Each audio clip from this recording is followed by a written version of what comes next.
Job, el libro de Job. Parece ser el libro más antiguo de la Biblia, escrito en el Antiguo Testamento, porque recordemos que los libros no necesariamente están escritos cronológicamente en un orden así como está en la Biblia, ¿verdad? Fue primero el libro de Job. Amén. Vamos a buscar el libro de Job. El libro de Job, capítulo 1. Busque allí en el capítulo 1 del libro de Job.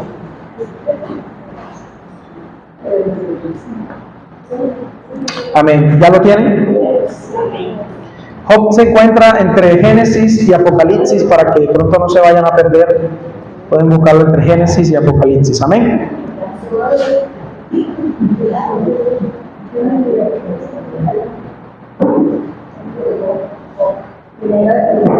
El libro de Job. Ya lo estamos buscando acá. Pueden buscar el capítulo 1 y ya vamos para allá. El libro de Job. Ya lo estamos buscando.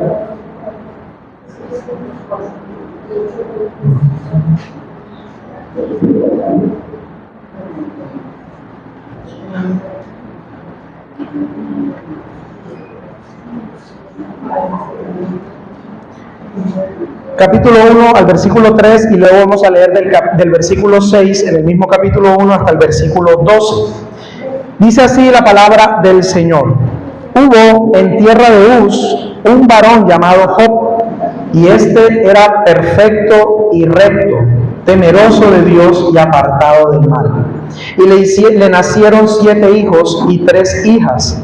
Su hacienda era de 7,000 ovejas, 3,000 camellos, 500 yuntas de bueyes, 500 asnas y muchísimos criados. Y era aquel varón más grande que todos los orientales. Versículos 6 al 12.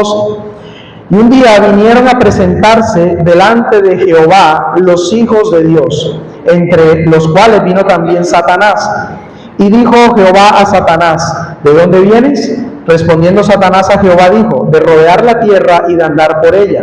Y Jehová dijo a Satanás: ¿no has considerado a mi siervo Job, que no hay otro como él en la tierra, varón perfecto y recto, temeroso de Dios y apartado del mal? Y respondiendo Satanás a Jehová dijo: ¿acaso teme Job a Dios de balde? ¿No le has cercado alrededor a él y a su casa y a todo lo que tiene? Al trabajo de sus manos has dado bendición. Por tanto, sus bienes han aumentado sobre la tierra. Pero extiende ahora tu mano y toca todo lo que tiene, y verás si no blasfema contra ti en tu misma presencia. Estas 2 semanas anteriores, como la mayoría sabemos, hemos estado predicando acerca de la serie que tiene por título Aprendiendo a confiar en Dios. En nuestro primer domingo estuvimos viendo en quién estamos confiando o en quién tú confías. Y como resumen o frase resumida de la prédica, y es que nos podemos dar cuenta en qué confiamos a la medida de cómo reaccionamos y a quién acudimos cuando estamos en situaciones apretantes, situaciones que afligen, situaciones que aprietan, ¿verdad?, en gran manera, en la manera cómo reaccionamos, cómo es nuestra actitud, cuánto nos dejamos llevar por la ira, el desespero, ¿verdad?, el afán y la ansiedad. Es una manera de revelar en nuestros corazones en quién nosotros estamos confiando. En la predicación del domingo pasado estuvimos viendo el siguiente subtítulo como segundo de la serie: el afán y la ansiedad. Estuvimos viendo cómo solamente Dios, a través de la oración y de su presencia, es el antídoto perfecto para calmar nuestros afanes y nuestras ansiedades. Decíamos, ¿verdad?, como parte de tranquilidad, que no necesariamente, bueno, aunque la Biblia muestra el tema del afán y la ansiedad como una muestra de cierta incredulidad o debilidad en la fe, no quiere decir que no seamos creyentes, porque de pronto en algunos momentos caemos en afán o el afán y la ansiedad de pronto invaden nuestros corazones. Sin embargo, decíamos que el problema está en dejarnos llevar, en dejarnos dominar, en dejarnos controlar del afán y la ansiedad. Y el antídoto que el Señor nos daba era que nos debemos afanar verdaderamente es por buscar primeramente el reino de Dios y su justicia. Las demás cosas vienen por añadidura, y buscar primeramente el reino de Dios y su justicia es buscar su gobierno y buscar su voluntad en todos los asuntos de nuestra vida. Es poder descansar en Él cuando confiamos y aceptamos su voluntad. Nos ponía el ejemplo el Señor ahí en el Sermón del Monte: mirad las aves de los cielos, ¿verdad? Que ellos ni hilan ni tejen sus ropas y se visten como Salomón no se pudo vestir con toda su gloria. Mirad la hierba del campo, cómo crece, cómo reverdece, cómo crece bonita, cómo da alimento, ¿verdad? Y es nuestro Padre quien sostiene, ¿verdad? La hierba del campo, los animales, la creación. ¿Y cuánto más entonces no nos va a sostener a nosotros, que fuimos comprados a precio de sangre y que Él entregó su Hijo para morir por nosotros? Como dice la palabra, el que no escatimonia a su propio Hijo, ¿cómo no nos dará pues con Él todas las cosas? Entonces la semana pasada estuvimos hablando del afán y de la ansiedad, de no dejarnos dominar, de llevar nuestros afanes, nuestras ansiedades, nuestra carga, depositarla en Cristo, depositarla en Dios. Y también decíamos, como parte de consuelo para nosotros, iglesia, el Señor nos dice en Corintios que Él no permitirá que ninguna carga superior a lo que podamos soportar venga a nuestras vidas. Él no permitirá una carga superior a las fuerzas que Él sabe que nos ha dado y de lo que nosotros podamos resistir. Por más que nos desesperamos, por más que a veces se nos invade, ¿verdad?, de ansiedad y todo esto, debemos siempre estar en una actitud de confianza, y esto es algo que es adrede, esto es algo intencional, porque la primera reacción de la mente y del corazón en situaciones difíciles es reaccionar, y en parte es normal, es la naturaleza de nosotros, pero el tema es cómo canalizo mis afanes, cómo canalizo mis problemas, mis ansiedades, obviamente en Dios. El día de hoy, hermanos, conectando con estos dos subtemas de esta serie, confiando en Dios, hoy estaremos hablando ahora entonces en el aspecto de cómo confiar cuando no entendemos el proceso. ¿Cómo confiar cuando no entendemos el proceso?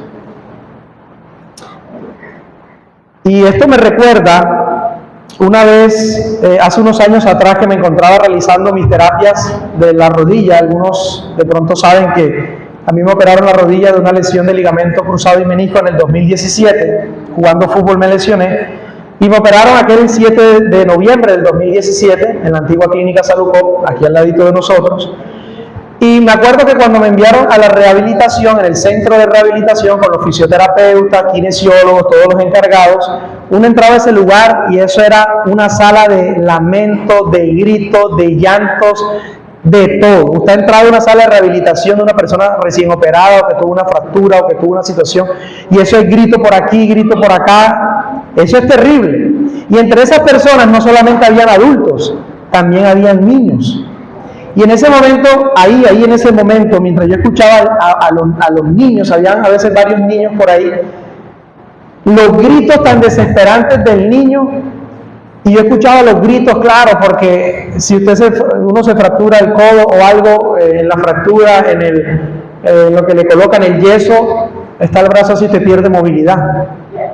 Y entonces la fisioterapia es precisamente para recuperar la flexión y extensión, llámese de cualquier articulación, pierna o brazos, hombro, cadera, cualquier articulación. Y en ese momento el niño gritaba desesperadamente y me venía a la mente una meditación bíblica. Y era que el niño estaba sufriendo ahí para un bien y estaba al lado de su padre. El papá estaba ahí, la fisioterapeuta, y el niño en la camilla sufriendo, pero con la voz del papá diciéndole: vamos, tú puedes, resiste, aguanta, vamos, yo estoy contigo. Y eso me venía a la mente y lo trasladaba a nuestra vida cotidiana, hablando bíblicamente, y es lo mismo con Dios. Ese niño estaba recibiendo ese dolor, era necesario que él le doliera su articulación y sus músculos para volver a recuperar su movilidad normal, porque si no, este niño va a crecer, y si no alcanzó a realizar su flexión, pues va a quedar ahí nada más, y le va a tocar andar así prácticamente.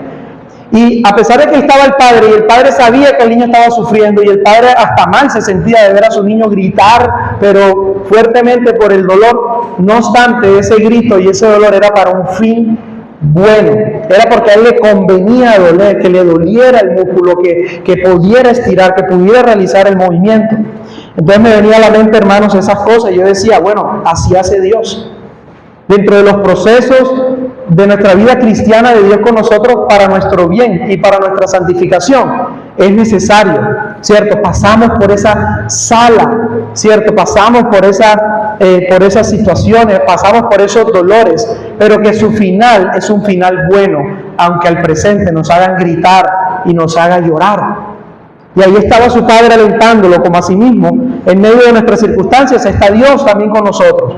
Nos duele, lloramos, gritamos, nos entristecemos, nos incomodamos, pero Dios siempre tiene un fin bueno en medio de todas las situaciones. Siempre hay una bendición en medio de cualquier aflicción.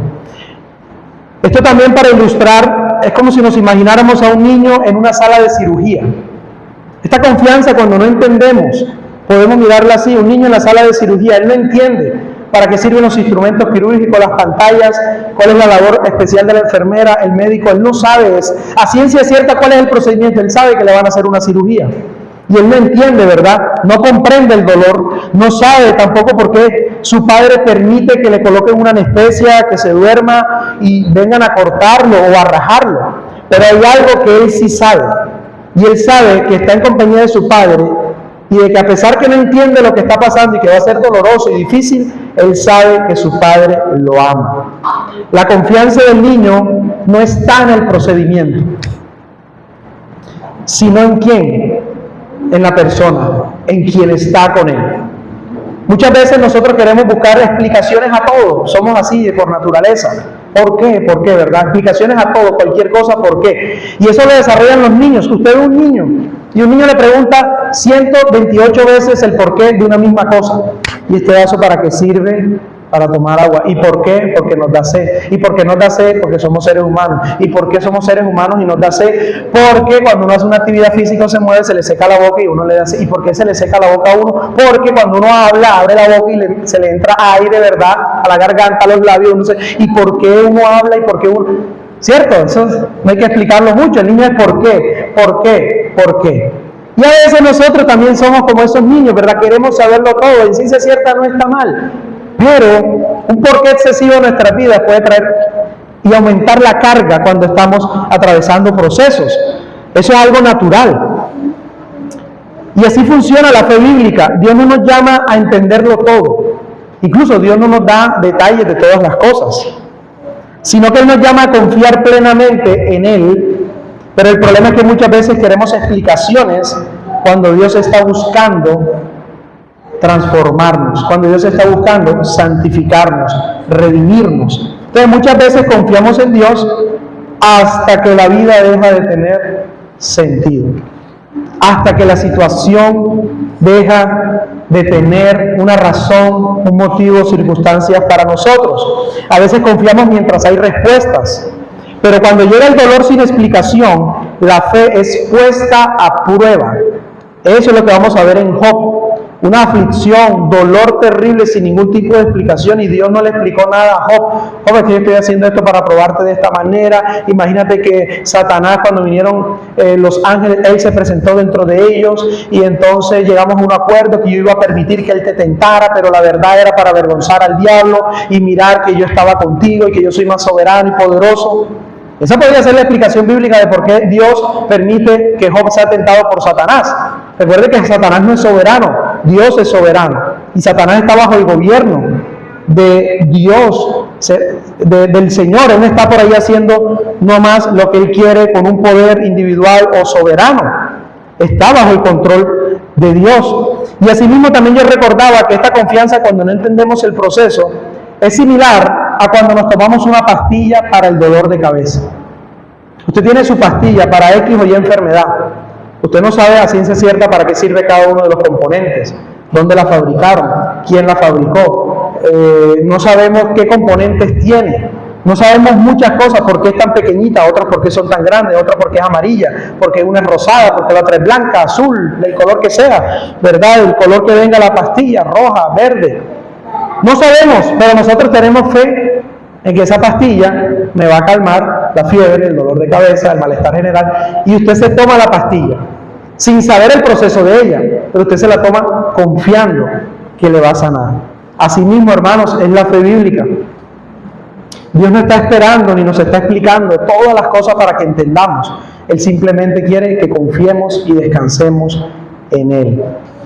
Por ejemplo, Proverbios 3.5, recordemos que dice, Proverbios 3.5 dice de la siguiente manera: confía en Jehová de todo tu corazón. Confía en Jehová de todo tu corazón y no te apoyes en tu propia prudencia. Ahí está en otra versión, dice, y no estribes en tu prudencia, es decir, no te apoyes en tu propia prudencia. Entonces el Señor solamente nos está diciendo, el Señor no nos dice, entiende y confía. Él está diciendo, confía en el Señor con todo tu corazón y no te apoyes en tu propia prudencia. Así que, hermanos, este mensaje es para creyentes que aman a Dios. ¿Cuántos aman a Dios en esta mañana? Amén. Amamos al Señor. Este mensaje es para quienes aman a Dios, pero no entienden lo que están viviendo. ¿Cuántos se identifican en eso? No entendemos muchas veces lo que vivimos, ¿cierto? ¿Por qué pasa esto? ¿De dónde vino esto? ¿En qué fallé para que esto ocurriera? Este mensaje es para nosotros. Es para los que oran, pero no ven respuestas claras o no ven respuestas inmediatas, pero que seguimos caminando por la gracia de Dios, aunque el camino es oscuro. La pregunta es, hermanos, o la pregunta no es ¿por qué sufrimos?, sino si seguiremos confiando cuando Dios no nos da explicaciones. Si seguiremos confiando cuando el camino es turbio y oscuro. Porque, hermanos, una cosa importante y una verdad es que la fe madura confía en el carácter de Dios, aun cuando sus caminos no se entienden. Dice la Biblia que los caminos de Dios, el propósito de Dios son más altos que nuestros propios caminos, que las intenciones de Dios para nosotros son mejores y más altas que nuestros propios deseos para con nosotros mismos. Es decir, cuando dice más altos es que sobrepasa el entendimiento humano, el razonamiento que yo le pueda colocar a cada situación. Porque cuando queremos razonar, cuando queremos armar el rompecabezas de, bueno, ¿por qué pasó esto y lo otro? Y es cuando nos ocasiona más confusión y más sufrimiento, más carga, más peso. Pero la fe madura confía en el carácter de Dios. ¿Y cuál es el carácter de Dios en la confianza? La soberanía de Dios. Recuerden, hermanos, que Dios es soberano. Soberano quiere decir que Dios está por encima de todas las cosas y nada está por encima de Él. Soberano quiere decir que Dios actúa por providencia. Dios actúa por providencia. ¿Habían escuchado esa palabra, providencia? Dios actúa por su providencia. La providencia quiere decir que Dios controla, gobierna y dirige para su gloria todas las cosas. Eso es la providencia divina, la providencia de Dios. Dios controla, Dios gobierna y dirige para su gloria todas las cosas, las que nos hacen sufrir, las que nos hacen reír, las que nos hacen muchas veces nos prueba, ¿verdad?, nuestra fe y desesperamos, como las que nos traen mucha calma, mucha tranquilidad. Todas las cosas son gobernadas en el Señor. Él es soberano y actúa por providencia. Como punto número 1, la verdadera fe es probada, no destruida por el sufrimiento. Dios no permite las pruebas para destruir nuestra fe. No permite las pruebas para dejarlo todo tirado, para renunciar a Él y para tomar un camino de condenación o de perdición. Ahora, las pruebas no son sinónimo de abandono o de falta de amor, de falta de poder o de falta de cuidado en Dios. Toda prueba en el cristiano tiene un propósito claro y el fin principal de ellas es conocer mucho más a Dios y crecer en nuestra confianza y dependencia a Él. ¿Estás en una prueba? Señor, ayúdame a confiar en ti. Señor, no entiendo el camino, pero en ti confío, pero en ti descanso. Señor, ayúdame a través de esta prueba a desarrollar más mi confianza. Eso es una fe madura, a desarrollar más mi fe, a que mi fe sea fortalecida.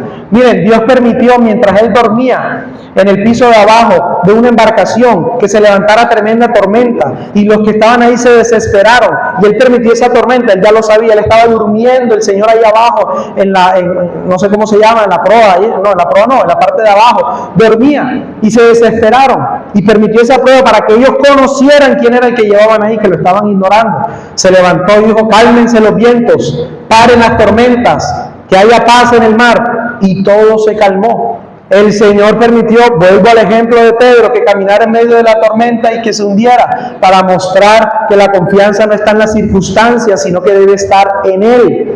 El Señor permite las pruebas, hermanos. Llevémonos esta verdad para nuestra casa. Eres hijo e hija de Dios, no es para tu destrucción, no es para que te autoelimines, para que te saques, te autoapartes, no. Es para crecer en nuestra dependencia a Dios y, como reflexionábamos ayer en el ayuno, para entender que este no es nuestro verdadero hogar y que aquí estamos de paso y es un paso transitorio demasiado corto. Es para entender que esta no es nuestra verdadera morada, que nuestro cielo, nuestro paraíso, nuestra redención no se halla, nuestra verdadera vida espiritual en este lugar, en esta tierra, aunque estamos en el mundo, ¿verdad? Dijo Jesús, no obstante somos guardados en el mundo. No te pido que los saques del mundo, Señor, oró Jesús en Juan 17, mas te pido que los guardes de él. Hermanos, y es increíble, milagroso y bastante consolador, que Dios ha prometido preservar nuestra fe en medio de la tormenta. Como Dios es soberano, nadie, ni nada, ninguna prueba, ningún sufrimiento tiene más poder que Él. Él dijo en Juan capítulo 6, creo que del versículo 20 en adelante, Él dijo: mis ovejas oyen mi voz y me siguen. Y dijo que nosotros estamos en las manos de Dios, y dice: y nada las arrebatará de las manos de mi Padre, dijo el Señor. Que nosotros estamos en las manos de Dios y nada ni nadie nos arrebatará de las manos de Dios. Entonces, poder ser sostenidos en la prueba es confiar en el carácter de Dios. Confiar en el carácter de Dios es, a medida que yo voy creciendo en el conocimiento de Dios, yo voy madurando mi fe, para de esta manera poder descansar no en el hombre, no en las circunstancias, no en los recursos humanos o materiales, sino en las promesas de Dios. En Romanos 8, al final del versículo, Él dice: y nada ni nadie nos podrá separar, ¿de quién? Del amor de Dios que es en Cristo Jesús. Aunque desarrollar la confianza en Dios es difícil, es verdad, no es fácil, pero Dios nos pone a prueba, por eso se llama prueba. Usted va a ser probado y al final, si esa fe es genuina, va a vencer porque Cristo vence y venció por nosotros. Entonces la fe verdadera, hermanos, la verdadera, es probada, no destruida por el sufrimiento. Ahora, hay que diferenciar entre las consecuencias de mis pecados y una prueba. Si uno va, mata y roba por allá afuera y me meten preso, yo no puedo decir que eso es una prueba. ¿O es prueba, hermana Ismael? Si nos robamos algo y nos meten preso. Estoy aquí padeciendo por Cristo en la cárcel. Ajá, ¿y tú por qué estás en la cárcel? Ah, que me vieron robándome allá. Me robó un celular por allá en una panadería que vi mal parqueado. Hay que saber diferenciar, hermanos, entre las consecuencias de nuestros pecados y las pruebas. Consecuencia es consecuencia, ¿verdad? Y pruebas son pruebas. Las pruebas, su raíz no es por una raíz de pecado, no es porque tú hayas pecado necesariamente. Job no había pecado aquí en nada. Dijo: varón temeroso, varón reverente, varón perfecto, santo delante de Dios. Pero él fue probado no porque cometió un pecado, no porque adulteró por allá, no porque hizo esto, sino porque Dios lo permitió. Ya vamos a entrar un poquito ya para ir desarrollando ya la conclusión un poco. Entonces la fe es probada, no destruida por el sufrimiento. Job lo pierde todo. ¿Pero qué fue lo único que Job no perdió, hermanos? La fe. La fe que primero de Pedro capítulo 1 dice, va a ser probada como el oro. ¿Y cómo es probado el oro? El oro es probado por fuego. Y eso no es que, bueno, esto está a 100 grados. No, eso está, el oro lo prueban, no sé porque no conozco de oro, pero a grados exagerados para que se derrita y para poder purificarlo. ¿Cierto? No entiende Job lo que pasa, pero entiende quién es Dios. Mire cómo dice Job 1, 20, 22. Mire cómo lo dice Job al principio del libro de Job. Mire cómo dice en el versículo 20, 22. Después de que es tentado por Satanás, después que le quitan todo, Dios permitió que le quitaran todo lo que tenía, todo. Job perdió todo. Mire lo que dijo. Entonces Job se levantó y rasgó su manto. Creo que esa es otra versión. Bueno, está bien. Y rasuró su cabeza y cayendo en tierra, adoró. ¿Cuál fue la primera actitud de él? No dice renegó, renunció. No, adoró. Y dijo, desnudo salí del vientre de mi madre y desnudo volveré allá. Jehová dio y Jehová quitó, sea el nombre de Jehová bendito. Aquí dice, sea el nombre de Jehová bendito, ¿verdad? Se postró y adoró. Él conocía quién era Dios, aunque necesitaba conocerlo más, porque al final vamos a ver la conclusión de Job. Habacuc 3, 17, 18 dice de la siguiente manera: aunque la higuera no florezca, ni en las vides haya frutos, aunque falte el producto del olivo, y los labrados no den mantenimiento, y las ovejas sean quitadas de la majada, y no haya vacas en los corrales, con todo yo me alegraré en Jehová, y me gozaré en el Dios de mi salvación. Es el testimonio de Habacuc, que le fue quitado todo también, pero ¿cómo respondieron ellos? Con todo me gozaré, me alegraré. Y no es que usted está en una calamidad y está haciendo una fiesta en su casa y saltándole un pie por ahí. No, no se refiere a esa alegría sarcástica. No es que vamos a ser sarcásticos, vamos a ser masoquistas. No está hablando de eso. Ese gozarse y alegrarse es que tu corazón siga anclado en Dios, en sus promesas, en la confianza en Él, a pesar de que lo pierdas todo, o lo tengas todo, o no tengas nada. Así dijo Job, entendió que todo lo que tenía y las riquezas venían de Dios, y que Dios es soberano sobre todo lo que él tenía, sus hijos y todo lo material. Desnudo salí, desnudo del vientre de mi madre, desnudo volveré allá. El Señor quitó, el Señor dio y el Señor quitó. Sea el nombre del Señor bendito. Todas las cosas de los creyentes, y todas, así sea de los no creyentes, pertenecen a Dios. Mire lo que dice Salmos 9:10. Salmos 9:10. Dice, ahí tenemos otra versión con algunas otras palabras. Dice acá la Reina y Valera, dice: en ti confiarán ¿quiénes? ¿Quiénes confían en Dios? ¿Quiénes confían en Dios? Los que conocen su nombre, los que le conocen a Él. Decíamos la semana pasada, usted no va a ir por la calle así nomás y le va a entregar $1 millón de pesos a cualquier desconocido y decirle, ya sabes, me los traes mañana a las 5 de la tarde en este mismo lugar. El tipo lo recibe y dice, esta señora o este señor está loco, recibe $1 millón de pesos y se va con el millón y no vuelve. Usted no va a hacer eso, ¿verdad? Si está bien de la cabeza, porque le va a robar. Usted no va a confiar en un desconocido, a confiar en algo tan valioso, dinero o cualquier cosa valiosa para usted. No podemos confiar en un Dios no conocido. No podemos confiar en un Dios que no conocemos. Pero precisamente como una de las herramientas de Dios son el terreno de la prueba para conocerlo más, es lo que Dios usa. Es como siempre digo, siempre decimos, Dios es proveedor de todas las cosas. ¿Cómo lo conocemos? Pues tiene que haber una prueba donde me falte algo, me falte todo, para entender que Dios me va a proveer. Dios es el Dios de toda consolación. Dios permite una prueba donde necesite consuelo para ser consolado por Él y poder conocerlo. Todos son terrenos donde Dios se revela, donde Dios se da a conocer para nosotros. Entonces, en ti confiarán los que conocen tu nombre, por cuanto tú, oh Jehová, no desamparaste a los que te buscaron. Confía en los que conocen a Dios y ellos, dice la palabra, no serán desamparados.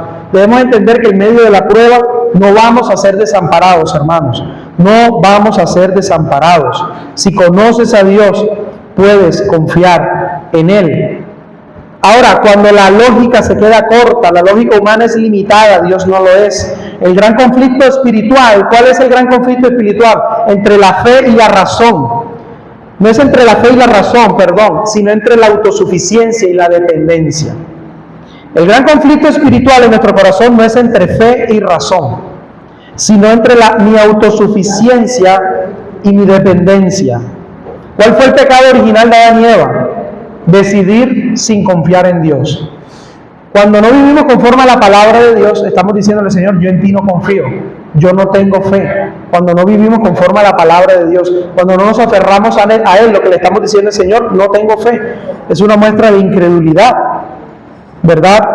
El pecado original es decidir sin confiar. Nuestra caída diaria ocurre cuando exigimos entender antes que obedecer.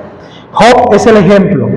Job en este pasaje pierde su familia, pierde su salud, pierde su estabilidad, pierde su seguridad, pierde sus finanzas y nunca recibió una explicación completa. Pobre Job, ¿verdad? Pero nunca dejó de confiar en el carácter soberano de Dios. La fe madura no va a Dios para decirle y exigirle, Dios, explícame, sino, Dios, me rindo. ¿Qué hizo Job cuando entendió que todo le fue quitado? ¿Qué hizo? Se postró y adoró. Ahí es donde encuentra descanso nuestra alma y nuestro corazón. Y usted se puede leer el libro de Job, porque no pretendo tampoco hacer como un resumen de Job, es muy largo, pero sí tomar el punto que hoy nos corresponde con la confianza. Y usted ve que Job tuvo días tremendos. Él maldijo el día en que nació. O sea, Job se desahogó por completo y oró a Dios y tuvo amargura, tuvo desespero, tuvo ansiedad, tuvo todas estas cosas. Incluso llegaron los disque mejores amigos, 3 amigos se acercaron a decirle, tú estás así porque pecaste. 3 legalistas, 3 fanáticos llegaron. ¿Quién sabe qué hizo? Eso fue que se robó, quién sabe. Eso fue que tiene por allá, quién sabe qué escondido. O sea, y en vez de ayudarlo, aunque se dolieron en su corazón al principio, duraron 7 días con él ahí llorando, no obstante después empezaron a juzgarlo, a señalarlos, a criticarlo. Y luego al final de Job, en Job capítulo 42, Dios los juzga a ellos. Y les dice, acérquense a Job, presenten esta ofrenda y que Job ore por ustedes para yo tener misericordia de ustedes y no destruirlos. Y Job oró, y bueno, ahí está el final y el desenlace de Job, que le fue todo restituido. Entonces, hermanos, Job pasó duras pruebas. Usted puede analizarlo, puede estudiarlo en casa. Tuvo desesperos y muchas cosas más, pero nunca perdió la fe y nunca insultó a Dios y nunca renegó directamente, ¿verdad?, de lo que Dios estaba haciendo. El sufrimiento no revela la ausencia de la fe, sino que revela nuestra profundidad de la fe. Siguiente punto, confiar no significa callar el dolor, sino llevarlo a Dios. Mire en Job 7:11, vamos a buscar Job 7:11. Dice, Job 7:11, mire cómo lo dice. Por tanto, no refrenaré mi boca, hablaré en la angustia de mi espíritu y me quejaré con la amargura de mi alma. No es que usted está ahí soportando, tragándose el sufrimiento, tragándose la aflicción, no, porque usted se va a llenar y el día que explote, vea, eso es una bomba atómica. Acercarse a Dios es válido, exponer delante de Él todas nuestras quejas de la vida, de la situación y todo, pero todo está en que esa queja y esas amarguras provocadas por la situación no sea algo de que yo vaya a utilizar eso para deshonrar a Dios delante de todos, para quejarme de Dios delante de todos, sino que Job, ¿a quién está diciendo que no refrenará su boca y hablará en la angustia de su espíritu? A Dios directamente. ¿Cierto? Es entregar, es soltar, es poder confesar con nuestra boca lo que estamos sintiendo y poder descansar de esa manera. No es tragarse la angustia, como a veces creemos. No es que estoy aquí, no, usted vaya en su privado, vaya a su aposento y desahogue todo lo que tiene delante de Dios. Y Él nos va a socorrer. Job llora, Job pregunta, Job se duele. Y Dios no reprende a Job por expresar su dolor. Hay que confesar nuestros dolores, expresarlos delante de Dios, ¿verdad? Si no, sus amigos son reprendidos, como les decía, por dar respuestas, por juzgarlos sin compasión. Siguiente punto, confiar cuando Dios parece en silencio. Esa es una de las partes más difíciles. El silencio de Dios no es ausencia, es formación. Y les pongo un ejemplo que me vino ahora a la mente, no lo tengo en el bosquejo. Puedo decir, Dios me lo dio. Confiar cuando Dios parece ausente, cuando Dios parece en silencio. Les pongo el ejemplo clásico. los niños que están acá. Los niños que están acá, ¿cuántos saben manejar bicicleta? ¿Quién es el que normalmente enseña a su niño a manejar bicicleta? El papá, la mamá, una tía cercana, la abuela, alguien de la casa. Cuando usted enseña a manejar bicicleta a su niño, al principio usted va agarrándolo de la parte de atrás. Le pone unas llanticas al principio. Usted quiere que él aprenda. Usted está con él, lo está guiando para que no se caiga. Después usted ve que el niño va creciendo y usted ¿qué hace? La cosa se pone más fea. Le quita las rueditas, pero usted sigue sosteniéndolo de la silla. Vamos, dale, dale. Llega un punto que usted ese niño lo suelta. Ay, ¿dónde está mi papá? Y lo suelta. Él está acostumbrado a ver a su papá al lado sosteniéndolo. Y llega el punto de la bicicleta que usted lo suelta. Usted como padre lo suelta de maldad. Es que quiero que se raspe la rodilla bien raspada y se haga un chichón en la frente. ¿Usted ha pensado eso? Siendo malos, dice la Biblia, sabemos amar a nuestros hijos. ¿Cuánto más nuestro Dios, verdad, no nos amará y nos cuidará? Y usted lo suelta. Usted está ausente de él por unos metros allá. ¿Será que usted lo dejó de amar porque lo soltó para que él aprendiera? No, usted no dejó de amar a su hijo. Eso no fue porque usted lo odia, eso no fue porque usted quiere verlo todo raspado y ensangrentado y con la frente partida. Usted lo suelta porque esa ausencia, ese silencio tipifica formación. Así hace Dios. Él nos va formando, Él nos lleva como niños de la mano, dice la Biblia, somos bebés espirituales. Pero después usted va creciendo y Dios te suelta. Dios nos suelta. Dios te dice, bueno, ahora camina por fe. Bueno, ahora camina por lo que yo digo. Bueno, ahora escucha mi voz. Mi mano de pronto no va a estar ahí tan cerquita. Mi compañía, mi sombra de pronto no va a estar ahí como que ese bebé. No, quiero que crezcas. Quiero que te desarrolles. Quiero que madures tu fe hasta que usted vaya en la bicicleta de la vida cristiana y somos soltados. Y allá a 20, 30, 40 metros nos caemos. Y cuando su hijo se cae, ¿usted qué hace? ¡Qué bien se cayó! Yo quería eso. Y usted lo celebra y hace una fiesta en su casa. No, ¿usted qué hace? Corre, pero nunca la mirada del Padre se desprendió de esa bicicleta y de ese niño. Así hace Dios, hermanos. Lo mismitico.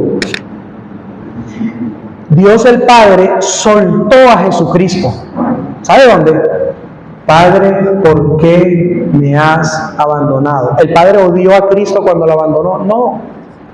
Dice, varón experimentado en quebranto, en dolores. Era para que se hiciera la voluntad. Fue necesario el Padre soltar a Cristo. Lo soltó por un momento a su Hijo amado para formarlo en aflicción, para formarlo en quebranto, para cumplir la gran comisión. ¿Por qué más abandonado? Era porque el pecado recayó, todo nuestro pecado sobre Cristo, toda esa agua sucia. El Señor es santo, se apartó por un momento. Y Jesús recibió el abandono del Padre. Ojo, una cosa es ausentarse para formar y otra es abandono. Jesús experimentó el abandono del Padre para que nosotros jamás fuésemos a experimentar ese abandono, porque uno de los sufrimientos que padeció Cristo y del lugar que Él tomó fue experimentar ese abandono, pero para que nosotros no seamos abandonados. Hermanos, y así pasa en Dios. Dios nos suelta, que a veces decimos, pero no veo a Dios, no siento a Dios, pero creo que Dios no me responde. Hermanos, confía que Dios no ha quitado la mirada de tu camino. Y si te caes en el camino, si te resbalas, si te tropiezas con una piedra, si te raspas, si te sacas un chichón, ¿quién va a correr detrás de ti? El Padre va a correr detrás de ti, que eres su hijo. El buen pastor de las ovejas va a correr detrás de ti, que eres su oveja, oveja de su prado, redimido a precio y a precio de sangre. Él va a correr. Habacuc ora, clama, cuestiona. Dios no lo reprende por preguntar, sino que lo corrige por dudar. Dios guarda silencio porque está obrando en dimensiones que no vemos y no entendemos. Dios a veces suelta esa bicicleta porque está formando nuestro carácter, no solo resolviendo problemas aquí y allá, porque está enseñándonos a caminar por la fe, no por la vista. Dios a veces está como ausente, pareciera, y en silencio, porque el silencio de Dios prueba si lo seguimos por lo que hace o por quien Él es. No todo silencio es castigo. A veces Dios calla porque quiere que aprendamos a descansar y no a controlar. La fe no se mide por lo que sentimos, sino por a quién seguimos cuando no sentimos nada. Y como último punto, hermanos, el propósito final no es meramente tener información de Dios, sino transformación. Mire lo que dijo Job en Job 42, 5 y 6. Ya para ir terminando, Job 42, 5 y 6, el último capítulo. Mire cómo lo dijo. Al final de toda la experiencia de Job, él resume en 2 versículos toda su experiencia. Toda la experiencia de Job está resumida acá. ¿Qué dijo Job? Después de todo lo que vio, la mano de Dios, la misericordia de Dios, todo. Él dice, de oídas te había oído, mas ahora mis ojos te ven. Por tanto me aborrezco y me arrepiento en polvo y ceniza. Al final Job se arrepiente, ¿verdad? Se arrepiente de a veces muchas cosas que dijo, pero él dijo, de oídas te había oído. A veces tenemos solamente Dios de información, pero Dios quiere que pasemos de la información a la experiencia con Él, a la vivencia con Él del día a día. Job termina con menos respuestas, pero con más conocimiento de Dios. Dios permite el dolor no para confundirnos, sino para llevarnos a una fe más profunda. La paz en Dios no viene de entender el proceso, sino de conocer quién está a cargo. ¿Quién está a cargo? Debemos confiar mirando a Cristo, no las circunstancias. Y la cruz es prueba definitiva de que Dios es digno de confianza, incluso cuando no entendemos. Jesús en la cruz no entendía, humanamente hablando, el abandono, humanamente. No recibió Jesús un alivio inmediato, pero confió plenamente. ¿Qué dijo? Padre, en tus manos encomiendo mi espíritu. Si Dios no escatimó a su Hijo, entonces Él no va a jugar con nuestro dolor. No es indiferente a nuestro proceso. No ha perdido el control. La fe cristiana no se apoya en circunstancias favorables. Cuanto más favorable, más Dios me ama o me bendice. No, sino en la cruz, en la obra de Cristo. Job clamó, pero Cristo fue silencioso ante sus padecimientos. En la cruz aprendemos que aunque no entendamos el sufrimiento, Dios siempre está obrando para nuestro bien y para cumplir su propósito. La fe más profunda no dice entiendo, sino dice confío. Ahí aprendemos que Dios puede usar el sufrimiento, porque ese es el otro aspecto, para traer bendición. El caso de José.